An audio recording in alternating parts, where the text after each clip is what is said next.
Hi friends, எல்லோரும் எப்படி இருக்கீங்க? நல்லா இருக்கீங்களா? அந்த வீடியோவில் பார்க்க போகிறோன்னா, சாரியில் ஒரு நெட்டட் சாரியில் ஃப்ராக் தைக்க போகிறோம். கஸ்டமருக்கு வந்து இந்த சாரீ வந்து பிடிக்கல அப்படின்னு சொல்லிட்டு இருந்தாங்க. அதாவது பியூர் ஒயிட்டாக இருக்குது, அதனால் எனக்கு நீங்கள் கிறிஸ்டின் தானே கட்டுவீங்க, நாங்கள் வந்து இது கட்ட மாட்டோம் அப்படின்னு சொல்லிட்டு இருந்தாங்க. அதான் நீங்கள் வந்து சாரியாக கட்டாமல் இதை ஃப்ராக்காக போடுங்க, சூப்பராக இருக்கும். அது பியூர் ஒயிட்டாக போடாமல் நீங்கள் உள்ளே வந்து லைனிங் கலர் வந்து வேறு கலர் கொடுத்தா, நல்லா சன்க்ரேப்பில் லைனிங் வாங்கியிருக்கேன்.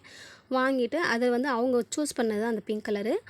அதில் கலர்ஸ் வேறு வேறு வச்சு பார்த்துட்டு அவங்களுக்கு எப்படி எப்படி வச்சா நல்லாயிருக்கும் அப்படின்னு உங்களுக்கு நிறைய ஐடியா கொடுத்து, உங்களுக்கு இதில் என்ன கலர் வச்சா நல்லாயிருக்குங்கிறத கமெண்ட் பண்ணுங்கள். அவங்களுக்கு பிங்க் பிடிச்சிருந்தது, அதனால் பிங்க் வச்சு சூப்பராக தச்சு முடிச்சாச்சு. இந்த ஃப்ராக் எப்படி இருக்குங்கிறத கமெண்ட் பண்ணுங்கள்.